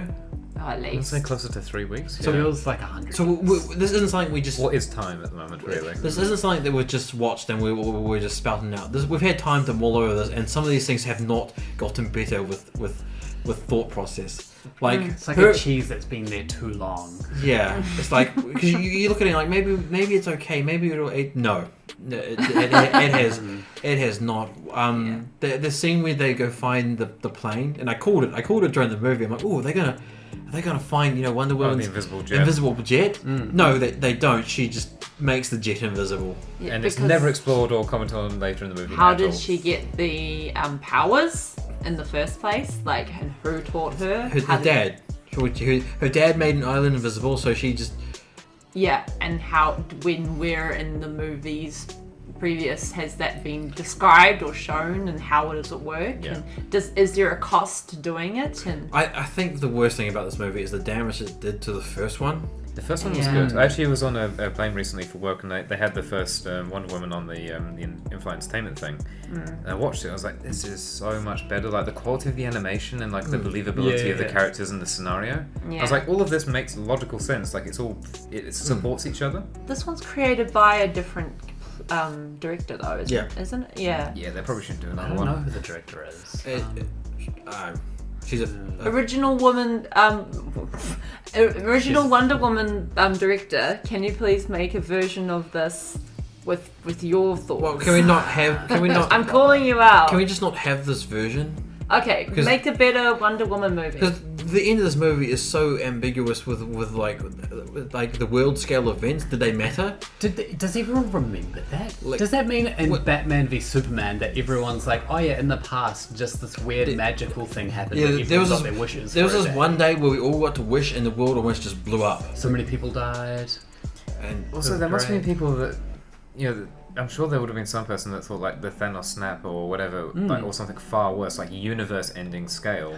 it just that takes. would have actually happened. I wish for no sun. It takes just one asshole, or I wish everyone was dead. And how would that? It just doesn't make sense. They opened a Pandora's box and they had no idea how to guide And it. the end of that I movie mean, that ended literally with, happens. The end So- of that movie ended with everyone learning their lesson and undoing their wish because God. Wonder Woman told them to. That doesn't sound like humanity, really. No. Yeah, was there one person who decided not to? Yeah. It's like Maybe. But I wish for all the cancer to be erased in the world. I'm sorry, guys. I have to. My wish was bad. Are you? No good. It's not Yeah, worth the price you I'm paid. sorry. I'm sorry. What was the price you paid for that? One person got the cancer. monkey's You got paw for cancer. that. Yeah, he got cancer. Ugh. I mean, there would be people that would make that bargain and probably accept it as well. I mean, that's not a bad deal. Well, that's the thing. I didn't, because What was Wonder Woman's monkey paw? We thought the monkey's got weaker, wasn't it? Yeah, but we thought her monkey's paw was that the Chris Pine was in somebody else's body. That person, no. So it's like, so her monkey's paw is the fact that she's losing her powers. It's like no, because that's not her monkey's paw. That is something that's happening because of somebody else's wish. So you think it's because of Kristen Wiig's wish? Yes. But people seem to think that Kristen Wiig's monkey's paw is her losing her humanity, because they mentioned that in the movie. She's less human. Yeah, but I'm not saying that's not Kristen Wiig's monkey paw, but it is a cost that is happening to Wonder Woman. Because of Kristen Wiig. Yes, because she's taking on some of the powers because she wants to be Wonder Woman. But one of the costs, but it's because a lot of people are saying that one of the costs for Kristen Wiig is her losing humanity. That's the cost for her gaining the power. Yeah. But so Wonder Woman gets screwed over twice: one for somebody else's wish and one for her own wish. Yeah, because she's the main character. Okay, I mean, I'm sure there are plenty of other people that wishes. The wishes will affect people. Oh, it's so complex. There's no way they could have really wishes portray that properly. I think we're thinking about it more than the director did. Yeah, quite possibly. You have wishes that happen that aren't bad, they just don't make sense. Like that guy who wished for a farm and cows just appeared in the middle of the city. It's like, well, this is annoying, but I guess I could just, move them. Yeah.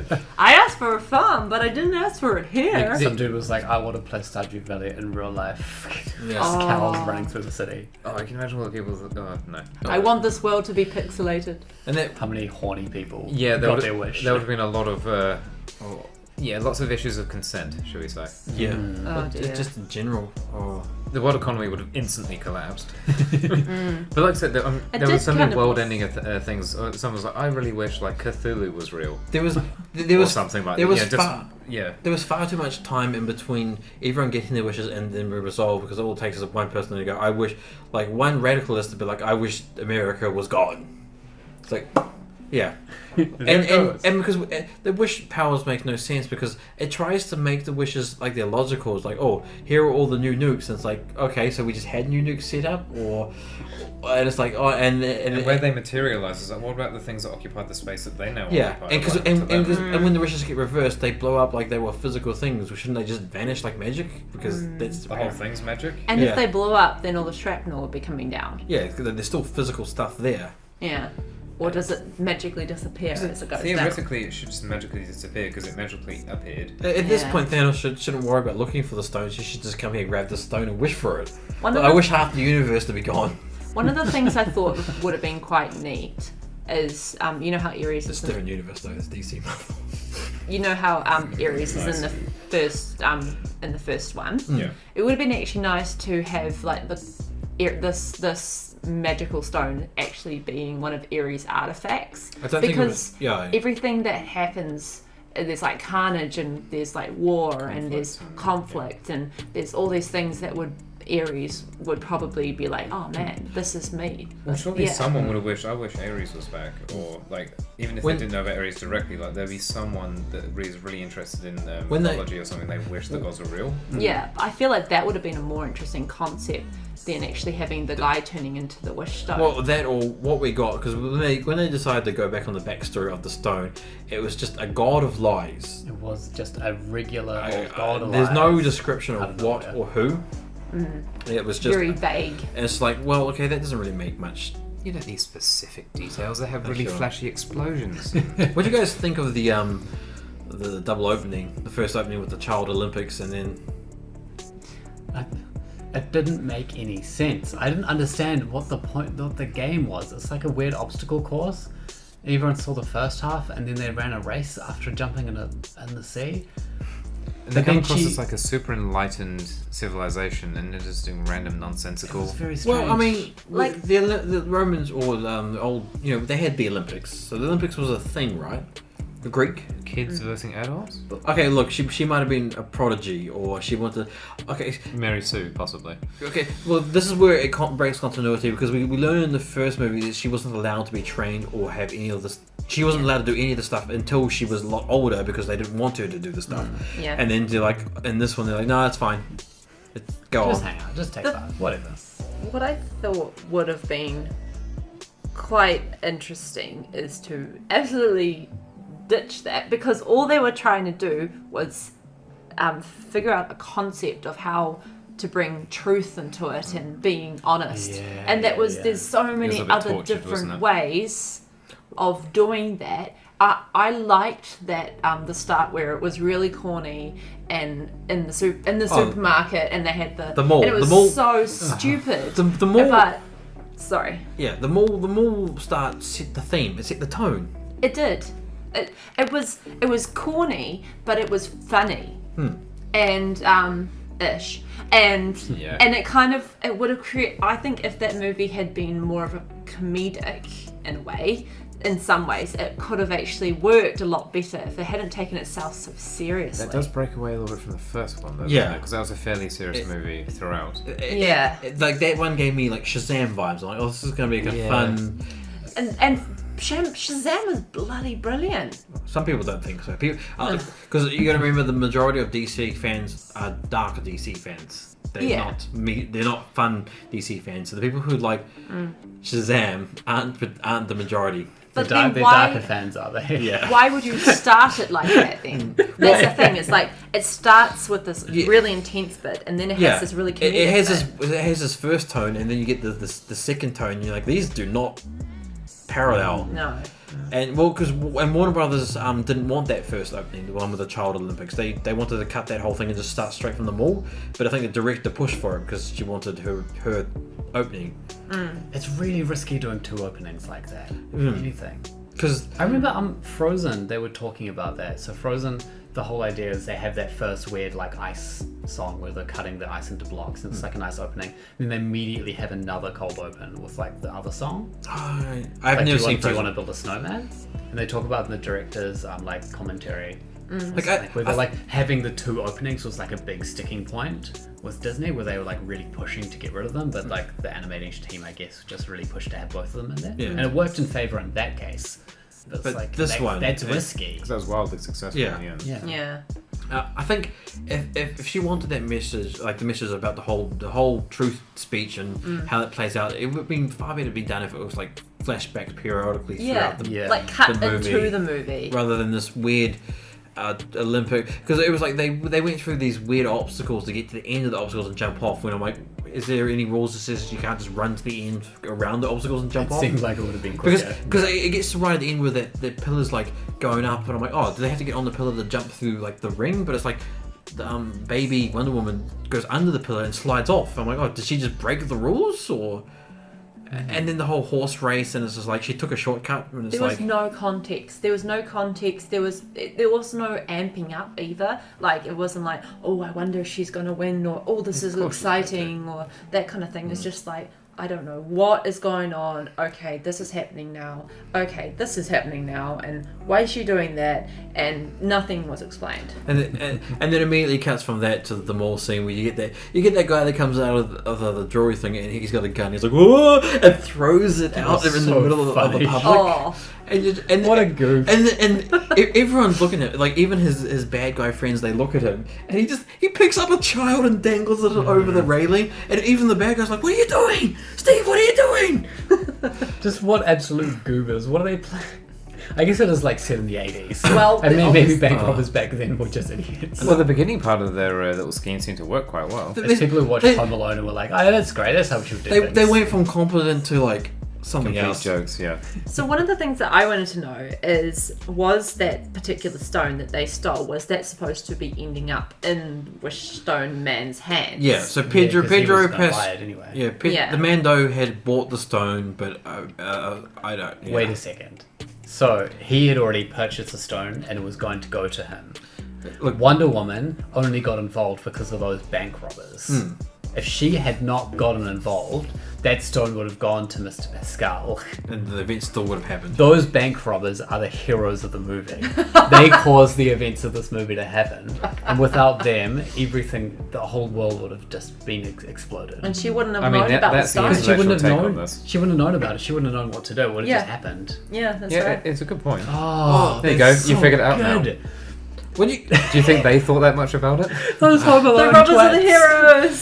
Well, I think we talked about it. We all came to the conclusion that Pedro was the protagonist because the whole movie was about him trying to love his son or get his son to love him, which ends up being not to be a failure, and which ends up being the resolve of the movie because. And it's really interesting because the way that he quotes loves his son is in the way that he feels that love should be given. But he's actually, by doing it the way that he's doing it, he's actually forcing this young child to not be able to spend time with his daddy. That end part where he's in the... When he's just standing there in the blue laser light shooting up into the sky, he goes, oh, I pronounced my wish! And he just awkwardly runs off scene. One of the funniest things I've ever seen on a screen before. That lost my mind. That scene wasn't like in the script. It was he they're asking, "Are you happy that that you wish to be an actor?" And he's like, "No, I renounce." He runs off, and then that's my wish. And they decide to use it in the movie, and then it cuts for him just running up to his son. It's like, how did he get? Where was he? And how did he get here with his son? Hey, did you do a sneaky little wish, sir? Yeah, it is. Pedro Pascal, we got your order for a Domino's pizza, but they only had Hawaiian left. I pronounced my wish! I mean, fair enough. I would have been interested, because technically, the young boy's wish came true, because he wanted to spend time with his father. I think he just wanted his father to be happy. Like, he wishes, I wish for you to be happy, Dad. Yeah. And then he's like, don't waste your wish on something like that. But, he has wished it. And hasn't probably renounced it because it's not talked about. Along with thousands and millions of other people that haven't renounced their wish as well. No, exactly. But yeah. But hey, plot hole number 412, whatever it is. I will say, it's an interesting movie. It's got a lot to talk about. Are you likely to ever watch it again? Oh, no. Exactly. You couldn't either. I think that might be the takeaway from that. You couldn't watch it the first time. It killed me. It was watching bad comedy. It was a slapstick thing that I just couldn't handle at the start. It's quite a long movie as well. Watching anything cringe or any bad comedies like that, it kills me so bad. That's why I couldn't handle the latest Star Wars movie, because it's just the bad jokes made me want to just throw up my own eyeballs. It's pretty... Yeah, okay, yeah. That's an entirely different podcast, but yeah, I agree. I mean, because we were... Let's not get to Star Wars. That's another 4 hours worth of podcast. We were debating going to the movies, and like, maybe this movie would be the movie. No, this was not the movie. The annoying thing is Nick and I are probably going to do that for each new Star Wars movie that comes out in the hope that it's revived. There's Rogue Squadron, which is hopefully going to be coming out at some point. That could be a turning point. I have not heard. Are there plans for more Star Wars movies? Of course there is. Yeah. Have they been announced? I have no idea. Rogue I know all the Squadron Marvel has stuff. But... Was that following on from Rogue One? No. Rogue Squadron was Red Squadron. Red Squadron, they were like Luke Skywalker and Wedge Antilles and all that flew against the Death Star. Yes. The remnants of that squadron led by Wedge became Rogue Squadron. And they had their own massive comic book series, and they were in the official, the original follow-up books. Okay. And their own book series. You say official like it's still around. Disney could have just saved themselves a massive amount of effort and just did the books as movies. But they nuked it. Yeah, completely. But I feel like we're really getting into a Star Wars hole now. I feel responsible for this, but I want us to get out of it. But the point I was going to bring up is Rogue Squadron might be going back to its roots, which might be good. You think? Okay. I think you're too hopeful. Hopefully, I think Disney has a track record of not doing that. Mandalorian is my point. Mandalorian is also my point because they're referencing expanded universe stuff that's been brought back into canon and doing it in a respectful, consistent way. I don't think so. I think you're too optimal, and I think you're not going to get what's his name, Thrawn. You're not getting. Thrawn's been mentioned by name as being. I shouldn't have done this. We're in a Star Wars. I think you're not getting. I'm so sorry. EU Thrawn. You're getting Disney Thrawn, and I think you're not going to be happy when they finish with him. So. I've watched Rebels and read the Disney books. Yes, have you seen Clone Wars? Yeah. Okay, good. Yeah, so...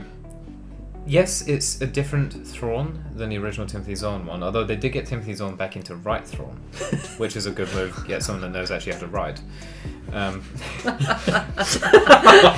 He's still a really good character, he's just a different version of said character. I'm sure he is, but he's always going to be an adaptation of the thing that you love, and I think... When you're out, not necessarily a bad thing. I think you're in the denial stage of grief. I've recently only watched a couple of the new Mandalorian series. holy shoot, there is a spider scene. Oh my gosh, I'm spoiling it Ice because, spiders. oh my gosh, you need to know it happens. It's the worst thing Well, ever. he's so but, cute. oh my gosh. Coochie. But anyways, one of the things that... Spoilers for Mandalorian season 2. Oh yeah, by the way. I don't know, the spiders, they don't like really spoil the plot much, but there are spiders and they're huge and gross. Okay, now spoilers. I almost, and I'm in agreement with Shin around, we've had a previous talk about The Mandalorian, and it would be nice if they hadn't brought in so many of like the Star Wars characters. You wanna... So I made an analogy yesterday. Knowing that I have not seen most of it. I'm sorry, Todd. You're just gonna have to listen. Let's Does only it talk bother you? about the first couple. I need to. So my analogy is if the whole Star Wars universe is Earth, right?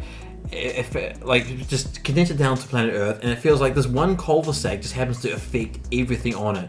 Like the rest of the planet is going on and doing its own thing, but there happens to be this one rowdy house on this cul-de-sac that just fucks up everything, and it seems to affect every other part of the world. And the Mandalorian felt like a whole different story on a different side of the planet, but then it turns out as you watch more of it, you're like, oh, it's just the cul-de-sac over, because you have Boba Fett turn up, you have Luke Skywalker turn up, you have Ahsoka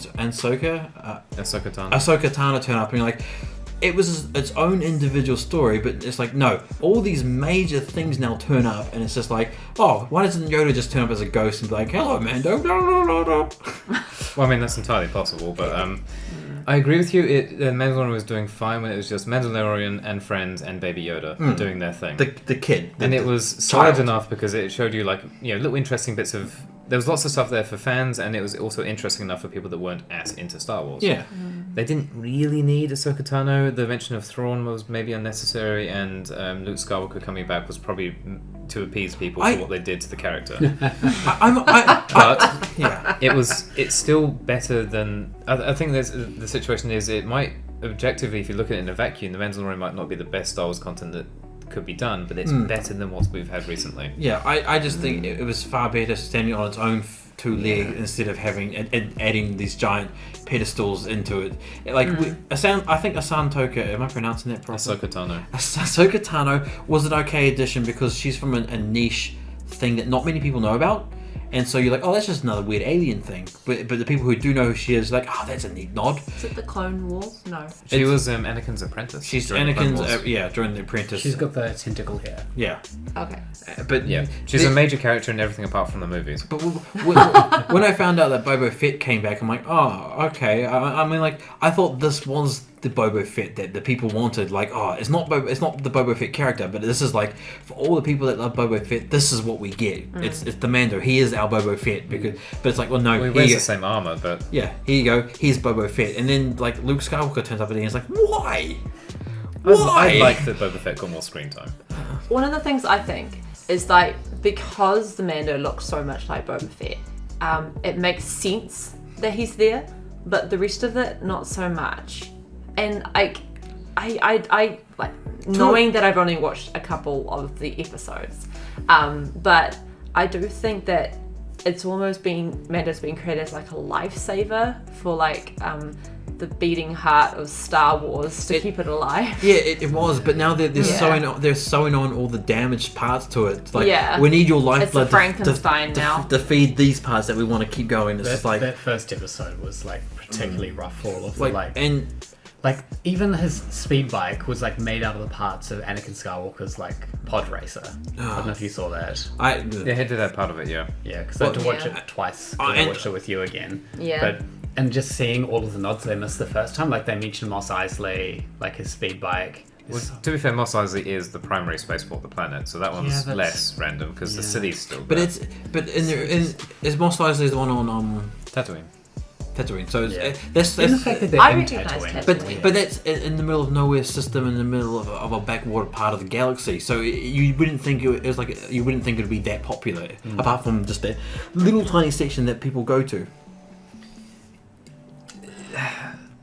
Okay, before you I might have to stop myself talking too much about it. before you We should have a whole I have got an podcast answer about for this, this. maybe. Okay, that's fine. If there's an answer, fine. But I want to go back to the. Is there like a Sith hole or something? No, Is it a it's- You're magic starting space it up, my dear. Look, nonsense. It's to do with the Hutt cartel. It was actually a major part of Oh, galactic I politics. can find that because I could buy that. Like when you look at the map, like Hutt cartel controlled space was huge. So that actually and then they're kind of limited to that one. Yeah, that was a major trading port within their empire. You know, so- I can get it. accept that and everything, but I want to call back Thank you. to what Lex was saying about the Boba Fett being in there, and I have to disagree because just because he's not a Mandalorian, he just has the armor, and that's not enough of a reason for him to be a part of the story. Yeah. Because And there's the difference between somebody who actually knows the story and somebody who's kind of it's like me going, oh, you have the same tattoo as me, you have to be a main character in my story now, because it's like, no, he's just a guy who happens to have the same armor that people loved, and they put him in there because they want to have their own spin-off series with him now. The Book of Boba Fett. Yeah, and it's like, couldn't you have just done that? I thought the Mando was doing quite well as a budget, a stand-in Boba Fett. It's the Star Wars expanded cinematic TV universe. Yeah. But also, like, the Mando has has more, like, morals than Boba Fett. Boba Fett is a big. Well, he's got the creed. useless. He's obviously got the Mando creed. Yeah, which Boba Fett did not have because he wasn't. He wasn't he's a not a Mando. Mando. He's so- not a Mandalorian. Yeah. You want to fight this one, Tam? you got Yes, because it's not that simple. Canon or not canon? Because like the Is it still Mandalorian canon? was rescued and taken into the Mandalorian creed. Yeah.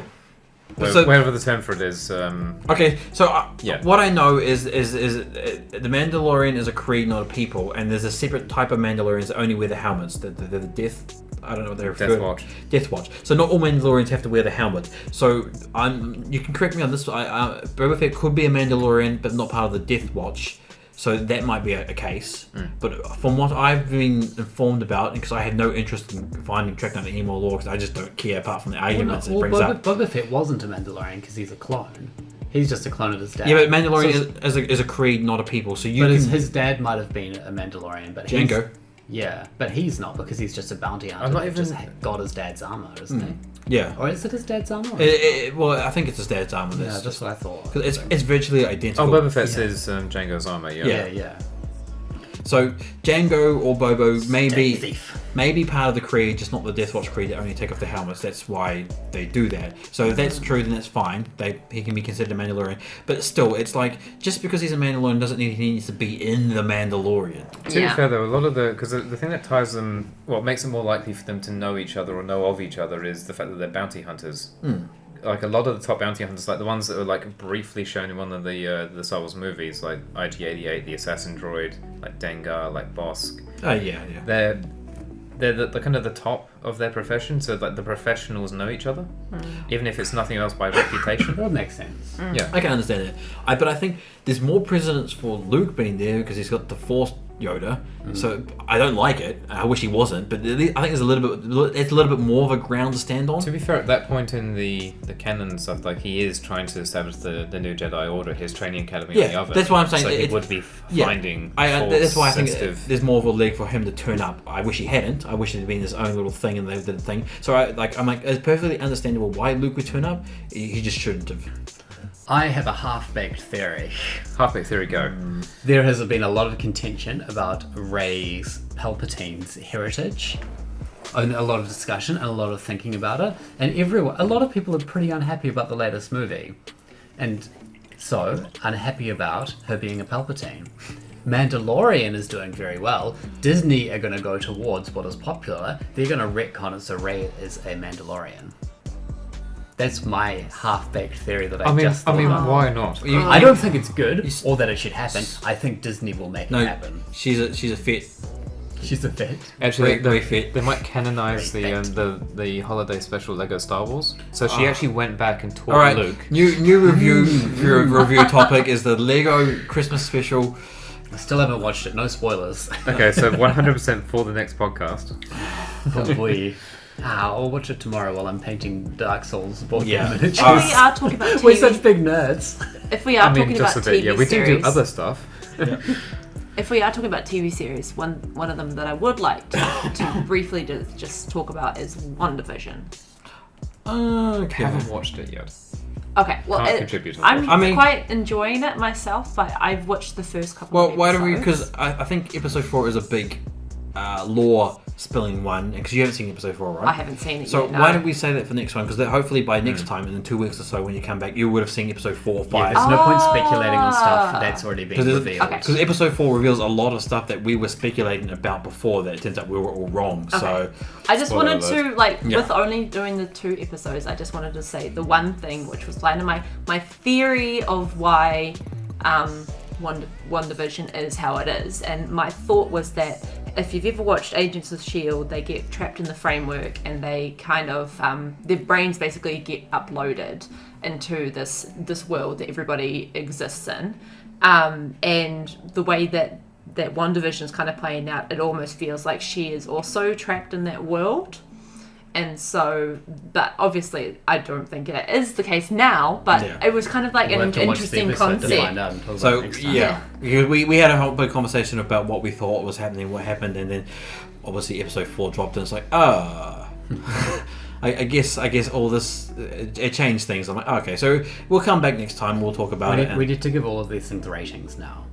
But- So the Mandalorian, it's good or is it not? I've never seen. I'm still waiting for my partner so we can watch season 2. Because we haven't seen season 2. I Alright, just know. season 1 rating. I like. It's good or it's not? I think it's good. I think and that's good. It's a definite it's a good for good. me. Yeah, I think it had holes. There were plot holes and inconsistencies, but I think it was definitely the right decision for Star Wars. It's a good starting point. But now It was because a lot Amanda, better thought out than the previous stuff. It's good, but it has a potential for it's not good. my initial score for Mando 1 has been pulled down because of what's happening in Mando 2. Can one retrospectively change one's score? I'm It's doing it. not good. Change it. It's good to it. It's not. Look, good. okay. After I watched the Mando, You're I'm really questions. pushing for this rating system. if I come back and I'm like, you know what? Despite all the shit that's happened in Mando 2, it was a fun spectacle visual. It's still okay. Well, it's going to be that anyway because they're pouring so much money into it. Yeah. Favorite character by far is the assassin robot. IG-11. IG-11. Oh, I love him. IG-11 He's is good. great. I like the Mando. I'm supposed to like the Mando, aren't I like the short pig boy who says the catchphrase, which I can't Queel. remember. Right? Crap, I can't remember. It's not. What did he say? I have spoken. I have spoken. And then this is the way from Mando. Yeah. I like that. He I was like that. great. This is the way. This is the way. This is the way. It's used quite heavily in our household. Yeah. When we agree on something, it's like, This this is the way. This is the way. As we put the milk in its correct place in the fridge or something. Why are you great. putting all the empty alcohol bottles with the full alcohol bottles? Darling, this is the way. Right. This is the way. I If have you- spoken. Lex and Todd, if you had to give a quick little score to the WandaVision, just based on what you've seen. I'm quite enjoying it because it's got an interesting concept behind it. But I don't know, like I'm putting it around a 5-6 at the moment because I'm still at the moment it's more sitcom than anything, but I feel like it's about to change quite drastically. I kind of hate it, but I'm really interested to see what happens. And So you don't hate it enough to not. I know I hate it a lot because the bad comedy drives me up the wall. But it's really interesting and I want to know what happens. So there's just enough nuggets to keep. So like I couldn't finish the second episode. Like I started. And That's I just not a walked good away. start for a season. Yeah, and then I was forced to sit down and watch it with everyone else. But then when like the little like helicopter shows up and it's in color and there's some weird boy in a beekeeper suit or something, and I was like, oh, this is getting kind of interesting. That's the bits I like too as well. yeah, I'm the same boat. I'd give it a 2, 3. Like I don't care for the sitcoms, especially the old nostalgia, like the old school style, black and white. Not interested. Don't care for it. I understand what they're going for. I think they're doing it quite well, but doesn't tickle my fancy. There are the nuggets that are keeping me interested. I was doing other things, like I was on my phone playing the computer, making dinner while both episodes are on. I'm like, I looked over, it's still going. I'm like, okay, yep. Then you watched it through with me and found it a little bit Well, more I was interesting. still doing my. There was one scene. It was in the trailer that I thought was quite interesting. It was they were replaying like the people were watching the previous 2 episodes play out, but it was in like it was a real Vision, and all the scenes that had Vision, it had him doing his things, but it was Vision's body, like it was the hole in his head, the grey body, like he was being puppeted by Wanda. Weird. Whoa. So Like it got dead yeah, it Vision. was dead Vision doing all the things that we saw Vision doing. So it got Whoa. Oh, so it's like her way of mentally coping with yeah, things or something. like she was puppeting him to do the Oh. things that we saw because we saw in That's a him. dark take on it. Yeah, I saw that in the trailer. I'm like, oh, that might bring it around for me. Just that. I definitely feel like it's got a lot more to give, and like what you're saying. I know, we're not talking about it. But I do like the little random bits of color, and the random like wonder, why are they doing this to you, or whatever it is that comes up. Who's in doing the this to you? I radio. wonder, Yeah. Yeah, so we'll come back and we'll give it a full review because that trailer really made me like that dead Vision thing. I'm like, oh shit, that's dark. Yeah. Having like Vision's corpses walk around. It's not a healthy coping mechanism, Yeah. is it? So I would say if you can't, get to see it if you can, and then we'll give it a good shot next time. But I think we've spoken long enough, guys. We'll. One last parting comment. Is it about Star Wars? What is your rating of the Lego Star Wars Holiday Special? Oh. Wait. Okay, look. Is it good? Yeah, are we using Todd's rating system or? So I watched it, had no idea who two of the four main characters were until the end. I was like, who are these two people? Who's this guy in the Christmas shirt and who's this girl with him? I could tell who Finn was because he was black, and I could tell who Rey was because You can't say that. I did. Like, cool, okay, fine, I'm racist. How would you tell which one's Rey? Because she's... Because Legos don't have boobs, so... Because it was They got prints on their shirts, I guess. Yeah. But she has Odd. the distinctive. She she had that does. look, and she's staying with it in different colours. It's so weird. I know. And look, if they make it canon, I'm going to be so happy and so sad at the same time. Well, so talk about appropriation. She's like, I'm just going to take one of like the most famous Force-sensitive families' names for my own without consent. I can't give it a score because it's just like, why? I'll give it a 2. And it's only that because it's got Star Wars and Lego, two things I adore. That's the only reason it's got a 2. Oh, we're gonna have to. Oh, and it was relatively short. Okay, So that's included as part of the That's 2. short. It's It's not big long. bonus. I'm gonna give it a 1. I hate Christmas things to begin with, like any Christmas shorts and stories. I absolutely hate. I don't those. like Star Wars and I hate joy. I don't. I think the thing that you enjoy the most about it is how much that Sam hates it. Jin does enjoy winding me up about Star Wars I like this wind up, but the thing is if this thing is canon, it does so much damage that I feel sorry for the people that. Oh, it can't be canon. It would undermine But so many if they things. made it canon, it's screwed over everything that ever was Star Wars. The original trilogy is now screwed over. It is literally Disney coming out and saying all that stuff you love, it's ours, and it's now how we want it. Ray did all of that. Can't wait till Mickey Mouse Palpatine shows up. Yeah, It is Salt and Kingdom Hearts to the whole thing. You think Give it time. You think Luke saved everyone? No, it was Ray that saved everyone with Luke's help. I mean, Luke did it with Ray's help. You know, yeah, and it was just like if that's and because there's a potential for that being canon, I would feel so bad for the people that really love Star Wars that I have to give it such a low score. I don't feel bad at all. Just, When do you watch it? Yeah, They're gonna refilm like the episodes 4, 5, and 6 to include all of the stuff from the holiday special. This is one thing that I will say should not be endorsed. This is heresy. Rey is her own mother, and Luke Skywalker. I will say that the fun part when they're all fighting on name is Mickey Tatooine Mouse. is because it's kind of fun. All the Obi-Wans is like, hello there, hello Well, that there. point is because your brain's so checked out of what's Yeah. going on, you just see the nice flashy lights and spectacle. All right, guys. We'll come back to you hopefully next month with more information on Star Wars and Wandavision. Can't wait to continue to not care about Star Wars. I can't wait to wind Sam up I about. can't wait to be wound up about things that I care about. Hey. All right, guys. Say good night. Good night. Good night. Thank you for listening, everyone. See you next Boys, time. boys, boys.